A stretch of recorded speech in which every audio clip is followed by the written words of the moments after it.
Hello, good morning everybody. Myself Karan Singh, IIT GATE, CSIR NET, AI40. You are once again most welcome in our channel Chemical Guru. तो dear students, इससे पहले अपने इस channel पर ये chapter number 2 for CSIR NET और IIT GATE के लिए चल रहा था, जिसमें मैंने आपको दो पार्ट करा दिए थे, उसका पार्ट 1 और पार्ट 2। इससे पहले वीडियो में मैंने देखा था कि factors affecting stretching frequency of the CO, ठीक है। जो मेटल कार्बोनेल्स होते हैं उसमें जो CO की स्ट्रेचिंग फ्रिक्वेंसी है वो कैसे अफेक्टेड होती है, कौन कौन से फैक्टर्स अफेक्ट करते हैं। तो उसमें मैंने अगर आपको बताया था, याद हो तो हमने कहा था कि जो नेगेटिव चार्ज है on the central metal atom पर नेगेटिव चार्ज जितना ज़्यादा होगा, बैक डोनेशन उतना ज़्यादा होगा, और बैक पाई बॉन्डिंग जितनी ज़्यादा होगी उतना क्या होगा, जो स्ट्रेचिंग मतलब मेटल जो कार्बन CO का जो बॉन्ड है ना, C डबल बॉन्ड O है ना, जो CO वाला बॉन्ड है, कार्बन और ऑक्सीजन का जो बॉन्ड है, उसकी वो बॉन्ड आपका थोड़ा सा क्या होगा, वीक होगा, वहाँ स्ट्रेचिंग फ्रिक्वेंसी कम होगी। और अगर मेटल पर पॉजिटिव चार्ज इतना ज़्यादा है, पॉजिटिव चार्ज अगर मेटल पर है तो वहाँ उस केस में क्या होगा, स्ट्रेचिंग फ्रिक्वेंसी CO की बढ़ेगी। ये बैक डोनेशन से हमने रिलेशन करके इसको बताया था। इसके अलावा अगर कोई हमारा पाई डोनर लिगेंड लगा हुआ है, ठीक है, या सिग्मा डोनर लिगेंड लगा हुआ, पाई डोनर सिग्मा डोनर, कोई अगर डोनर लिगेंड लगा हुआ है तो उस केस में भी क्या होता है, डोनर लिगेंड में भी जो बैक पाई बॉन्डिंग बढ़ेगी, और बैक पाई बॉन्डिंग बढ़ेगी तो CO की स्ट्रेचिंग फ्रिक्वेंसी डिक्रीज हो जाएगी। इसी तरह से ये हमने कंप्लीट देखा था केसेस। और अगर पाई एक्सेप्टर लगा है, पाई एक्सेप्टर लिगेंड लगा हुआ है तो उसकी स्ट्रेचिंग फ्रिक्वेंसी क्या होगी, तो इंक्रीज कर जाएगी पाई एक्सेप्टर लिगेंड में। कल हमने इसको अच्छे डिटेल से बता दिया था, अगर नहीं देखा हो तो पार्ट नंबर जो हमारा इसी का, इस चैप्टर का पार्ट 2 आप देख लीजिएगा। आज हम देखो कुछ अलग से बात करेंगे, और वो मैं बात करता हूँ कि इसमें किसमें ऑर्गेनोमेटेलिक कंपाउंड्स में C13 NMR spectroscopy of metal कार्बोनेल्स।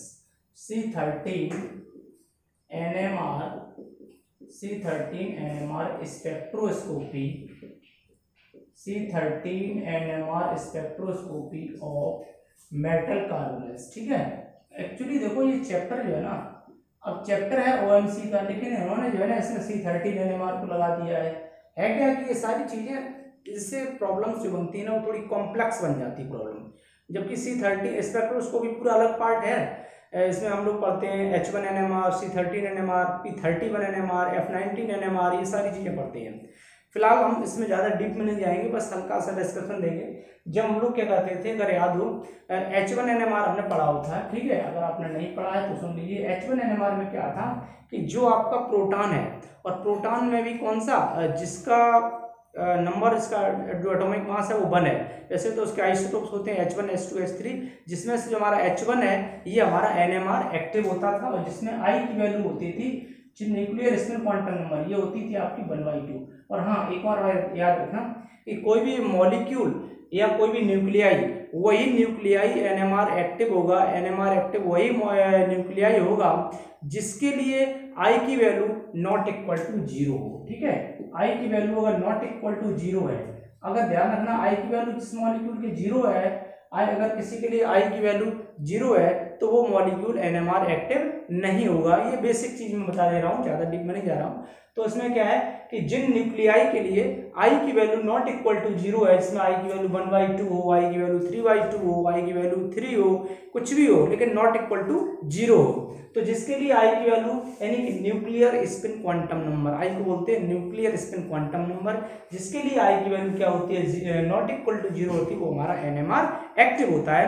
तो अब मैं देखो यहाँ पर बात करता हूँ, आज तो लिया गया C13 NMR स्पेक्ट्रोस्कोपी। हाँ, एक चीज और याद रखना कि जैसे जब H1 में NMR दिखता था तो H1 NMR में कहाँ तक होता था, इसमें देखते थे 2 बॉन्ड कपलिंग होती थी, 3 बॉन्ड कपलिंग होती थी, कभी कभी 4 बॉन्ड कपलिंग भी चली जाती थी। ध्यान रखना, 2 बॉन्ड, 3 बॉन्ड, 4 बॉन्ड कपलिंग तक हो जाती थी। लेकिन ये जो आपका इसके बाद वाले जो मॉलिक्यूल हैं, जैसे C13 NMR की बात करें, चाहे हम P31 NMR की बात करें, F19 NMR की बात करें, इन सभी में मॉलिक्यूल्स जो न्यूक्लियाई होते हैं वो डायरेक्ट कपलिंग देते हैं, ठीक है। उसमें आप 2 बॉन्ड 3 बॉन्ड कपलिंग तक दे देते हैं H1 NMR में, डायरेक्ट कपलिंग देते हैं C13 NMR में।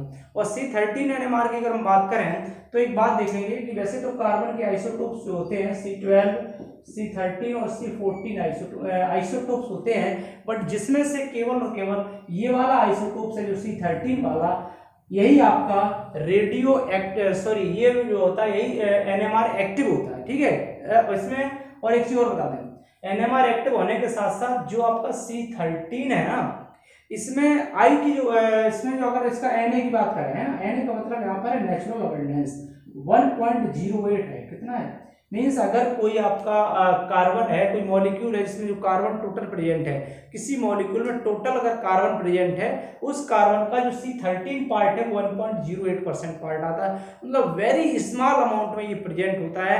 बट आपको बता दें इन दोनों से ज्यादा इसका एप्लीकेशन है, लाइफ में इसका यूज है। भले ही इसकी प्रेजेंस कम है लेकिन इसका यूज बहुत ज्यादा है मॉलिक्यूल्स के डिटर्मिनेशन में, उसके स्ट्रक्चर के डिटर्मिनेशन में। जब कोई भी केमिकल लेबोरेटरी में नया कंपाउंड बनाया जाता है तो वहां पर उसका C13 और H1NMR स्पेक्ट्रोस्कोपी लिया जाता है।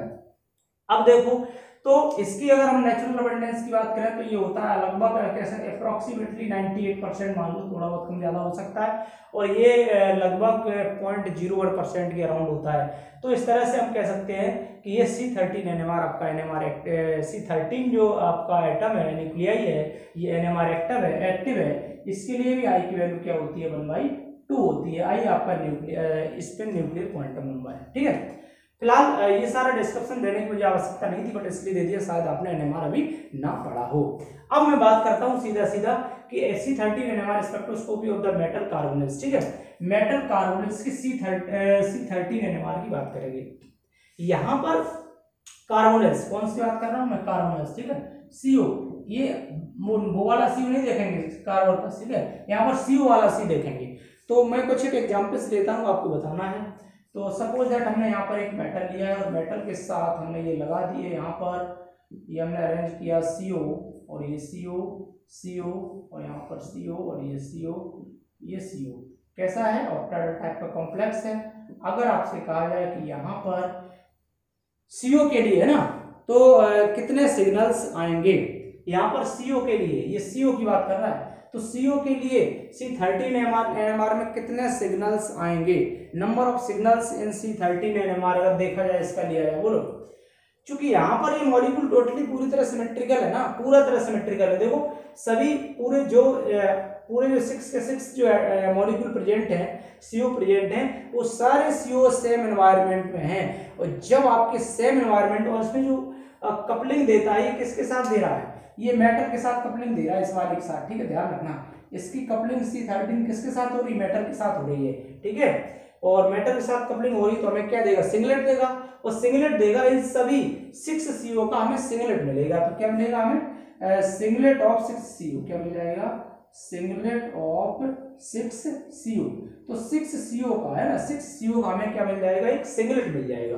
तो इस तरह से हम इसको निकाल सकते हैं, ऐसा पूछा जाता है इसलिए मैं कर रहा हूँ। और इसके अलावा देखो एक तो एग्जाम्पल और लेता हूँ मैं। सपोज दैट आपसे ये एग्जाम्पल दे दिया गया, यहाँ हमने ले लिया ना, ये CHO ले लिया, यहाँ पर जो है CHO ले लिया, और यहाँ पर भी हमने CHO ले लिया, एक यहाँ पर CHO ले लिया। अगर आपसे कहा जाए कि यहाँ पर जो C13 NMR क्या होगा, C13 NMR के कितने सिग्नल मिलेंगे, तो देखो यहाँ पर सेम एनवायरनमेंट है, टेट्राहेड्रल टाइप का स्ट्रक्चर है, और टेट्राहेड्रल में क्या होता है, CHO सिमेट्रिकल स्ट्रक्चर है। यहाँ पर भी लिख सकते हैं क्या होता है, ये एक्चुअली सिमेट्रिकल है। तो सिमेट्रिकल की वजह से, और जब एक चीज और याद रखना कि हमें जब NMR जब मिलते हैं सिग्नल्स तभी मिलते हैं जब उनका एनवायरनमेंट डिफरेंट हो, यहाँ सेम एनवायरनमेंट है, ठीक है। तो हम लिख देंगे कि हमें इन सभी के जो 4 CHO है ना, 4 CHO का ये ऐसे लिख दो, 1 सिग्नल है ना, 1 सिंगलेट है ना, 1 सिंगलेट या 1 signal of 4 CHO, in 4 CHO का हमें क्या मिलेगा, केवल एक सिंगलेट मिलेगा, एक सिग्नल मिलेगा, ठीक है। चलो ऐसे ही मैं एक और एग्जांपल दे देता हूँ। मैं यहाँ बात करता हूँ, जैसे हमने कहा कि Fe, और ये काफ़ी ज़्यादा पॉपुलर एग्जांपल है। ये आपका होता है ट्राइगोनल बाइपिरामिडल स्ट्रक्चर है, FeCO का होल पार्ट, ठीक है। पूछ दिया जाता है कि इसमें जो है कि नंबर ऑफ सिग्नल्स बताइए, ठीक है। तो अब ध्यान रखना कि अगर जब भी इसके सिग्नल्स पूछे जाएंगे तो अब देखो, जैसा कि आपको देखने से लग रहा है, क्या लग रहा है कि इसका और इसका तो एनवायरनमेंट कैसा है, सेम है। इसका एनवायरनमेंट कैसा, सेम है। इन दो का एनवायरनमेंट अलग लग रहा है, लेकिन रूम टेम्परेचर पर इसमें वेरी स्यूडो रोटेशन होता रहता है। वेरी स्यूडो रोटेशन का मतलब ये जो सीओ लगे हुए हैं ये आपस में रोटेट करते रहते हैं, तो उनके रोटेशन की वजह से हम आइडेंटिफाई नहीं कर पाते हैं कौन सा वाला सीओ कौन है। तो पांचों के पांचों सीओ जो है वो एक जैसे दिखते हैं नॉर्मल रूम टेम्परेचर की बात करें तो। अगर वो डिक्रीज करके टेम्परेचर दे दे, माइनस में दे दे, तो आप यहाँ पर इसके टू सिग्नल दिखा सकते हैं। तो यहाँ पर कितना होगा, यहाँ पर भी मुझे हम कहेंगे 1 सिग्नल, ठीक है। क्या मिलेगा, 1 सिग्नल मिलेगा इसका, 1 सिंगलेट है ना, 1 सिंगलेट ऑफ 5 CO, 5 के पांचों CO का मुझे एक सिग्नल मिलेगा। तो इस तरह से मॉलिक्यूल्स में सिग्नल्स अगर पूछे जाए तो आप आराम से इसको बता सकते हैं। अब देखो चलो मैं एक एग्जांपल और ले लेता हूँ, इसमें आपको बताना है कि C13 NMR के कितने सिग्नल मिलेंगे, ठीक है। मॉलिक्यूल हमने लिया है यहाँ पर ईटा 5 मॉलिक्यूल हमारा एग्जांपल में ले रहा हूँ, ठीक है। ईटा 5 और C5H5, ईटा 5 C5 ईटा 5 और C5H5 RH, ठीक है, RH, और हमने लिया है इसके बाद CO का होल थ्राइस, CO का होल थ्राइस। ये मॉलिक्यूल में आपको इस मॉलिक्यूल में बताना है कि इसके क्या होंगे, कितने इसमें सिग्नल मिलेंगे CO की। तो सबसे पहले तो आप क्या करेंगे पता है, आप अभी मैं आगे पढ़ाऊंगा मेटल मेटल बॉन्ड्स, ठीक है, कैसे निकालते हैं। क्योंकि जब मेटल मेटल बॉन्ड पता होंगे तब मुझे इसका स्ट्रक्चर पता होगा, और जब इसका स्ट्रक्चर पता होगा तभी हम क्या कर सकते हैं, बता सकते हैं कि इसमें जो है C13 NMR हमारे सिग्नल्स कितने आएंगे, ठीक है। तो इसमें चलो मैं क्वेश्चन को कंप्लीट ही लिख देता हूँ, इसको मैं बना देता हूँ स्ट्रक्चर, तब आप कर पाएंगे इसको।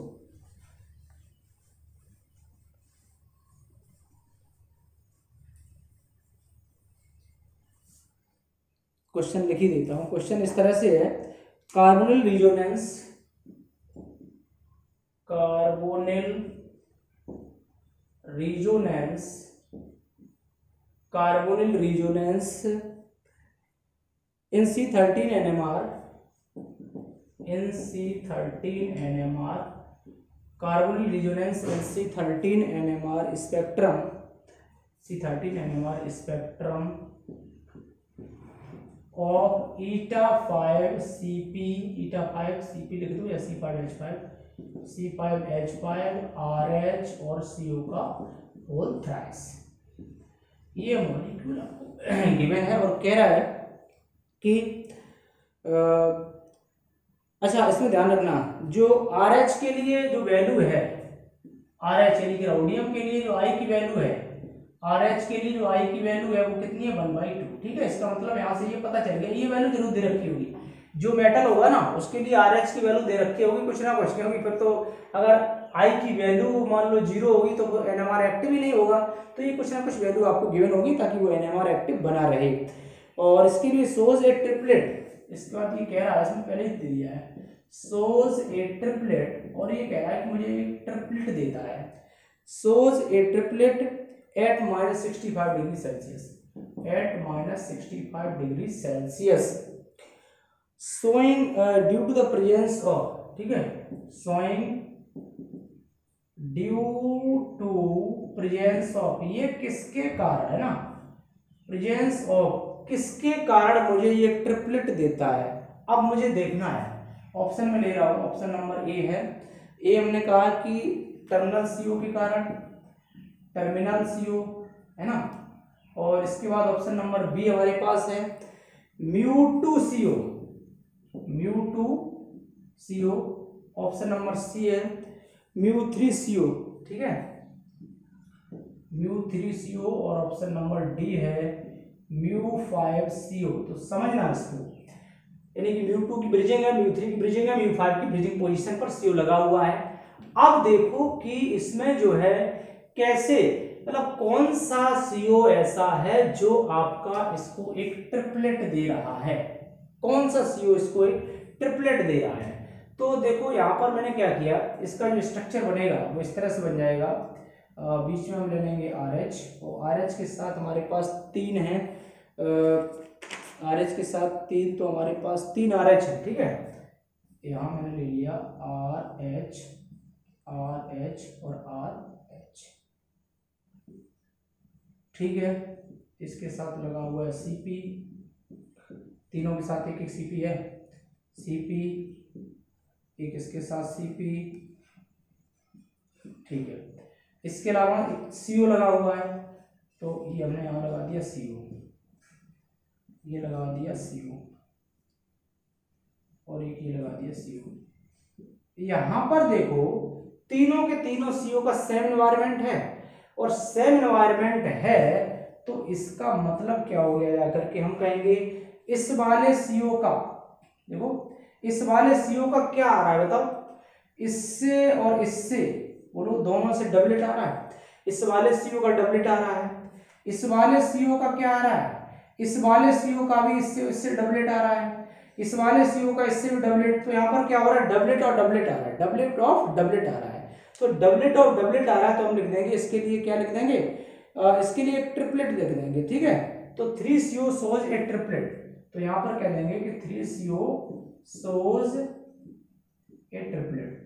तो जब डबलेट ऑफ डबलेट आ जाए तो उसको हम लोग जो है ट्रिपलेट भी लिख सकते हैं। तो इस तरह से ये आप इसको आइडेंटिफाई कर सकते हैं, और देखना पड़ेगा आपको कि एनवायरनमेंट अगर आपका कैसा है, सेम है, डिफरेंट है। यहाँ पर अगर डिफरेंट एनवायरनमेंट होता है तो ये CO जो है ना अलग अलग अपने सिग्नल्स देते हैं, ठीक है। तो देख लेते हैं यहाँ पर जो है, इसके बाद हम बात करते हैं एक और, चलो मॉलिक्यूल बना के आपकी प्रैक्टिस करवा देते हैं, ये हो गया होगा देखना, एक मॉलिक्यूल और आपसे बनवा के पूछ ही लेते हैं कि इसमें कितने CO के कितने सिग्नल आएंगे, ठीक है। चलो देखना आप बताएंगे इसमें CO के कितने सिग्नल आएंगे। मान लो हमने ले लिया यहाँ से RH और ये RH मॉलिक्यूल लिया है, और ये सिंगल बॉन्ड से यहाँ पर जुड़ा हुआ है, और इसके साथ साथ यहाँ पर एक बॉन्ड लगा हुआ है रोटेट से, ये है आपका CO, ठीक है, और ये बॉन्ड ये अंदर की ओर है, ठीक है। और इसके अलावा ये एवब बॉन्ड है ये वाला, तो इसको मैं थोड़ा डार्क से दिखा देता हूँ, एवब साइड का ये बॉन्ड है इस तरह से। तो एक इसके अलावा लगा हुआ है RH, ठीक है, ये यहाँ पर हमारा है RH, इससे और एक CO लगा हुआ है, चलो ये हमने मान लिया RH के साथ CO लगा हुआ है, एक CP लगा हुआ है यहीं पर, ये इस तरह से है CP है। चलो बनाना चाहो तो बना दो, और ना बनाना चाहो तो ना बनाओ, इसको लिख दो, ठीक है। CP यहाँ CO लगा हुआ, वहाँ CP लगा हुआ है, और इसके अलावा जो है 2 CP यहाँ लगे हुए हैं, एक ये CP है और ये CP है, ठीक है। तो देखो वही स्ट्रक्चर हो गया, 3 CP है और 3 CO है। अब इसमें अगर कहा जाए तो कितने सिग्नल्स मिलेंगे, ध्यान से देखना, ये वाला जो है CO, इस वाले CO से इसका एनवायरनमेंट ये है, एक ये लग रहा है, एक ये लग रहा है, तो इस CO के लिए मुझे क्या मिलेगा बोलो, इस CO के लिए मुझे मिलेगा यहां से डबलेट, इस CO के लिए मुझे क्या मिल जाएगा, डबलेट मिल जाएगा। तो अब इसके लिए मुझे एक डबलेट मिल गया, ये वाला जो CO है अब ये बैक साइड में है, ध्यान रखना, ये वाला एक एबव में है, ये वाला CO बैक साइड में है, ये CO बैक साइड में है, तो ये एनवायरनमेंट में किसके है, डायरेक्टली अटैच तो इससे है, डायरेक्टली अटैच इससे है, लेकिन ये इसके भी एनवायरनमेंट में है, इस वाले CP के एनवायरनमेंट में है, ये इनसे दोनों से तो डायरेक्ट अटैच है, लेकिन ये बैक साइड में ध्यान रखना तो इसके भी एनवायरनमेंट में है, यहाँ पर एक RH आ रहा है, जबकि इस वाले CO के लिए ऐसा कुछ भी नहीं है, ठीक है। तो ये CO जो है इस वाले RH के भी तो कॉन्टेक्ट में आ रहा है, तो यहाँ पर तो इसके लिए मुझे डबलेट मिलेगा, मीन्स थोड़ा सा एनवायरनमेंट चेंज हो गया। इस वाले CO की बात करें तो ये वाला CO तो बिल्कुल ये लगा रहा है, देखो इसका एनवायरनमेंट कहाँ है, ये इसके साथ अटैच है, तो इसके लिए हमें 1 सिग्नल मिल जाएगा। तो टोटल मिला के इसमें कितने सिग्नल आएंगे, अगर पूछे जाए कि इस मॉलिक्यूल में कितने सिग्नल आएंगे तो टोटल 3 सिग्नल आएंगे। इस तरह से देख लिया, अगर उनका अगर एनवायरनमेंट अलग अलग है तो इस तरह से उनके सिग्नल्स जो है डिफरेंट आ जाएंगे, ठीक है। चलिए, तो इसके बाद जो है 31 NMR, ठीक है, और जो है C31 NMR आपने देख लिया। अब हम बात करते हैं इसके बाद जो है C31 NMR के बाद C13 NMR देखा था, इसके बाद बात करते हैं P31 NMR, ठीक है। तो देखो P31 NMR क्या है, P31 NMR में जो है जैसे इसमें भी हमने बताया था जैसे C13 NMR में क्या होता था, C13 में डायरेक्ट कपलिंग होती थी, उसी तरह से P31 NMR में भी क्या होगी, डायरेक्ट कपलिंग होगी, ठीक है। किसके साथ, जो न्यूक्लियाई NMR एक्टिव होगा, मीन्स जिसके लिए आई की वैल्यू 0 ना हो, इसके अलावा कुछ भी हो तो वो न्यूक्लियाई NMR एक्टिव होगा। अब P13 NMR स्पेक्ट्रोस्कोपी के लिए हमने कुछ एग्जांपल्स दिए, समझ लेते हैं। जैसे देखो RH PH3 का उत्तरा है, Cl है, ये वैसे तो विल्किंसन कैरेक्टरिस्टिक इसको बोलते हैं। अब एक बात देखो, इसको कुछ नाम दे दो, चलो हमने इसको नाम दे दिया, देखो ये वाला फास्फोरस, ये फास्फोरस है, इसको नाम 1 दे दिया, इसको नाम भी हमने 1 दे दिया। तो एक बात देखो, दो फास्फोरस का, इस फास्फोरस कपलिंग इसके साथ हो रही है, इसकी कपलिंग इसके साथ हो रही है, यानी कि दो के साथ हो रही तो डबलेट मिलेगा, इसका हमें क्या मिलेगा, डबलेट। इस वाले फास्फोरस का मुझे मिलेगा डबलेट, इसकी कपलिंग किसके साथ हो रही है, इसके साथ हो रही है, क्योंकि P31 है, ये भी अपने आप में NMR एक्टिव है, तो आपस में भी कपलिंग कर जाएंगे, तो इसका हमें इससे भी डबलेट, इससे इन दोनों से क्या मिलेगा, हमें डबलेट मिलेगा। तो इसका मतलब हो गया हमारे पास 2p है ना, इसको हमने नाम 1 दे दिया, तो 2p1 का हमें मिलेगा डबलेट ऑफ डबलेट, ठीक है। एक इससे डबलेट मिल रहा है, इससे, तो ये नाम इसका हो जाएगा डबलेट ऑफ डबलेट, ठीक है। ये हमें इस तरह से ऑप्टेंड हो जाएगा डबलेट ऑफ डबलेट। अब देखो इसमें एक दूसरा हमने एग्जांपल लिया है, आप खुद ही इसको जरा सोचिए, ये यहाँ पर फास्फोरस नहीं है, ये फिनाइल रिंग है, ठीक है ना, यहाँ पे इसको फास्फोरस समझना, फास्फोरस केवल ये 4 लगे हुए हैं, और 4 के चारों फास्फोरस देखो सेम है, सबकी जो है सेम कंडीशन है, जिसको नाम दे दो 1 1 1 1, सभी एक जैसे सेम पोजीशन पर है, 4 के चारों एक साथ कपलिंग कर रहे हैं, किसके साथ, RH के साथ। तो इसमें ऐसी सिचुएशन में क्या मिलेगा, 4 फास्फोरस का एक सिंगलेट मिल जाएगा, ठीक है। तो हम कह सकते हैं 4p, इसको नाम 1 दे देंगे अगर हम, तो 4p का हमें क्या मिल जाएगा, एक सिंगलेट मिल जाएगा और कुछ नहीं मिलेगा।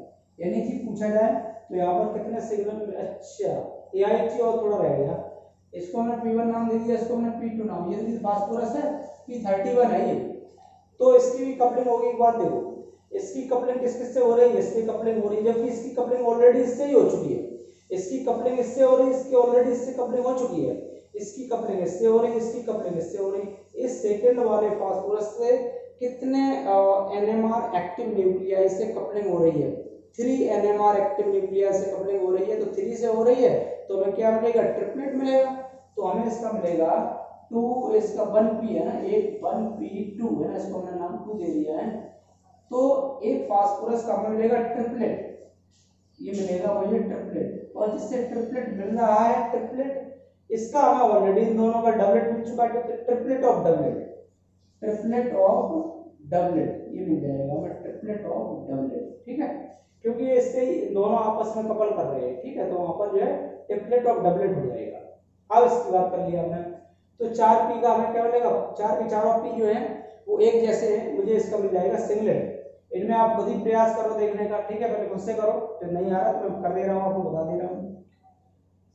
सबसे पहले देखो ये दोनों फास्फोरस, इन दोनों का एनवायरनमेंट अलग अलग है, ध्यान रखना, क्योंकि ये देखो CO के साथ अटैच है और ये Cl के साथ अटैच है, एनवायरनमेंट अलग हो गया, तो इसको नाम 1 दे दिया और इसको नाम 2 दे दिया। तो मैं यहाँ से देखूं अगर कि 2 देखना, सॉरी P1 की बात करें अगर हम, P1 नाम दे दिया पहला फास्फोरस, इस फास्फोरस की इसके साथ क्या हो रही है, बोलो, कपलिंग हो रही है, इसके साथ भी कपलिंग हो रही है, ठीक है, और ध्यान से देखना इसकी भी सेम कंडीशन है, इसकी इसके साथ कपलिंग हो रही है, इसके साथ कपलिंग हो रही है, तो जब आपस में कपलिंग हो रही है ना, और जो मुझे मिल रहा है डबलेट मिल रहा है, तो डबलेट और डबलेट हो जाएगा, ट्रिपलेट मिल रहा है तो ट्रिपलेट और ट्रिपलेट हो जाएगा। तो यहाँ पर क्या हुआ, ये दोनों फास्फोरस एक दूसरे को कपल कर रहे हैं, तो इसका मतलब मुझे मिल गया इसका, इस फास्फोरस का डबलेट ऑफ डबलेट, इसका मिलेगा doublet of doublet, doublet of doublet मिलेगा। इसी तरह से अगर हम बात करें इस वाले फास्फोरस की, सॉरी इस वाले फास्फोरस की सेकंड फास्फोरस का दूसरा सेकंड नाम दे दिया, तो इसका भी मुझे क्या मिल जाएगा, डबलेट ऑफ डबलेट, यानी कि जो सेकंड फास्फोरस है इसको भी मेरे, इसका भी मुझे मिल जाएगा doublet of doublet, doublet of doublet. अब देखो इसमें इसमें वैसे आप खुद करके देखना, ठीक है, फिर भी आप देख लो, मैं बता देता हूँ। ये फास्फोरस है, इसका नाम 1 दे दिया और इसका नाम 2 दे दिया। दोनों का एनवायरनमेंट अलग अलग है। ये देखो यहाँ पर नहीं, दोनों का एनवायरनमेंट सेम है, ठीक है। क्यों? क्योंकि देखो ये वाला जो है ना CO के साथ अटैच है और Cl के साथ, सेम यही है, CO के साथ अटैच है, Cl के साथ कपलिंग कर रहा IR के साथ, तो CO के साथ तो कपलिंग करेगा नहीं, ठीक है, क्योंकि कार्बन के बारे में कुछ कहा नहीं गया, कौन सा कार्बन है भाई, कहा जाएगा ना C13 है, I इक्वल 1/2 है, तब तो कपलिंग करेंगे, जब तक नहीं कहा जाएगा तब तक नहीं कर रहे, ठीक है। यहाँ पर IR NMR एक्टिव कहा जाएगा, ठीक। तो इन दोनों में देख लो, और यहाँ पर जब बात करेंगे तो देखो इन दोनों का, तो दोनों फास्फोरस का 2p1 नाम दे दिया, हमें मिलेगा क्या, इन दोनों का एक साथ देखेंगे तो सिंगलेट मिल जाएगा, ठीक है। इन दोनों का हमें मिल जाएगा सिर्फ एक सिग्नल मिलेगा, इसको हम लोग बोल देंगे सिंगलेट, ठीक है। दोनों फास्फोरस का एक साथ मिलेगा मुझे जो है सिंगलेट, 1 सिग्नल ऑब्टेन हो गया। तो इस तरह से मॉलिक्यूल्स थे, और आई होप दैट कि आपको P31 NMR समझ में आया होगा। और इसके बाद हम एक छोटी सी बात और कर लेते हैं, P31 के बाद एक जो बचा हुआ छोटा सा टॉपिक था H1 NMR को भी इसी में हम देख लेते हैं, ठीक है। P31 हो गया, नोट कर लीजिए, इसका स्क्रीनशॉट वगैरह आप लेना चाहें तो ले लीजिए।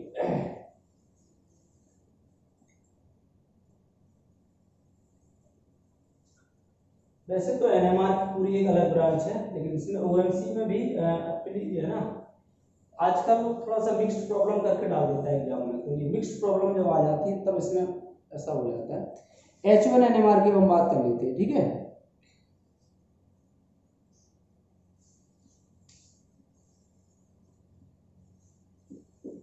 H1 NMR इन OMC है ना, ऑर्गेनोमेटेलिक कंपाउंड। ऐसे एक बात याद रखना कि जब भी आपको जो H1 NMR की अगर हमें कैसा इसकी नेगेटिव केमिकल शिफ्ट मिल जाए, ठीक है, कैसी मिले, नेगेटिव केमिकल शिफ्ट, तो नेगेटिव केमिकल शिफ्ट जो है ये इंडिकेट करती है, नेगेटिव केमिकल शिफ्ट अगर आपको मिलती है किसी भी प्रोटॉन के लिए, तो ये इंडिकेट करती है कि जो बॉन्डिंग है ना आज की, वो मेटल के साथ है, मेटल हाइड्राइड बॉन्डिंग है, ठीक है। अगर नेगेटिव केमिकल शिफ्ट मिलती है तो इसका मतलब यहाँ से कंक्लूजन निकाल सकते हैं कि जो हाइड्रोजन है it is attached to the metal. तो यहाँ से ये बात भी आप कह सकते हैं, ये इंडिकेट करता है कि हाइड्रोजन जो है is attached to metal, hydrogen metal से अटैच है, अटैच्ड टू मेटल, ये इंडिकेट करता है, ठीक। अब देख लेते हैं कुछ एक एग्जाम्पल लेकर के, जैसे हमने यहाँ से बात की है HFeCO का होल 4, HFeCO का होल 4, यहाँ पर एक नेगेटिव चार्ज लगा हुआ है, ठीक है। तो इस केस में जब आप देखेंगे, वैसे इसका कैलकुलेटेड डाटा है और इस तरह से बन जाएगा,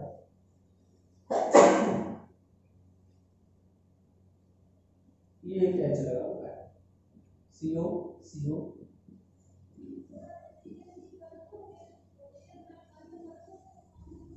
देखो यहाँ पर वैसे तो इसकी एग्जैक्ट अगर कही जाएगी तो जो H1 NMR है, हमें जो 1H है, 1 इसको मान लिया, तो इसकी वैसे 9 ppm पर केमिकल शिफ्ट आती है, लेकिन 9 से कोई मतलब नहीं। आप ध्यान रखना कि इसकी नेगेटिव में अगर आ रही है तो उस तरह से क्वेश्चन जब सॉल्व करोगे तो हेल्प मिल जाएगी कि नेगेटिव में आएगी तो मेटल से प्रोटॉन डायरेक्टली अटैच है, और अगर मान लो नेगेटिव में नहीं दे रहा कुछ पॉजिटिव में दे रहा तो इसका मतलब है कि प्रोटॉन जो है कहीं CH3 या CH2 के साथ अटैच होगा, अलग अटैच है, मेटल से डायरेक्टली अटैच नहीं है, ठीक है।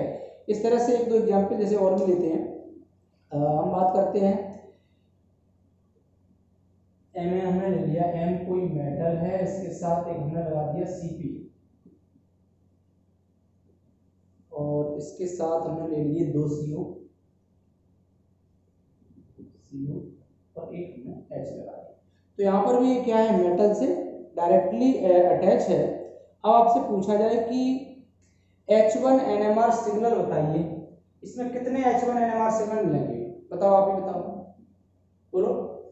इसमें 2 H1 NMR सिग्नल मिलेंगे, 2 H1 NMR सिग्नल, ठीक है, 2 सिग्नल मिलेंगे। ऐसा क्यों? क्योंकि यहाँ पर जो सीपी है ना, सीपी ये एक्चुअली ऐसा होता है, देखो मैं आपको बता देता हूँ। ये सीपी जो है ना, ये इस तरह से, तो एक्चुअली ये जो है ना, मैं इसको डायरेक्टली कॉन्टेंट दिखा देता हूँ। इस तरह मैंने दिखा दिया, सभी के साथ एक एक एच लगा होता है, 5 एच, तो 2 सिग्नल्स मिलेंगे। और हाँ ध्यान रखना, इसकी यहाँ पर जो डेल्टा वैल्यू मिलेगी वो 5 ppm पर मिलती है, ध्यान रखना इस चीज को, ठीक है। 5 ppm पे सीपी की जो आपको डेल्टा वैल्यू मिलती है साइक्लोपेंटाडाइनल की 5 ppm पे, और जो एच है, एच की आपको जो डेल्टा वैल्यू मिलेगी तो उसमें कुछ नहीं कह सकते, यहाँ पर नेगेटिव में मिलेगी, ठीक है। नेगेटिव में डेल्टा वैल्यू आपको यहाँ से इसकी ऑपरेंड हो जाएगी। और तो इस तरह से आपसे अगर सिग्नल्स पूछे जाएंगे तो आप बहुत ही आसानी से मतलब इसको बता सकते हैं। अगर नेगेटिव में जैसे इसके द्वारा स्ट्रक्चर आइडेंटिफाई करने को कहा जाता है, तो स्ट्रक्चर आइडेंटिफाई करने के लिए अगर सिग्नल नेगेटिव में है H1 NMR का, तो इसका मतलब जो हमारी जो मेटल के साथ डायरेक्टली हाइड्रोजन अटैच है। कहीं अगर पॉजिटिव में है तो इसका मतलब है कहीं दूसरी जगह है। अगर मान लो 5 ppm पे है तो इसका मतलब CP है उसमें प्रेजेंट है, ठीक है। तो इस तरह से ये वीडियो थोड़ा सा ज़्यादा लेंदी ना हो, फिर अगला टॉपिक हम कल अपलोड करते हैं।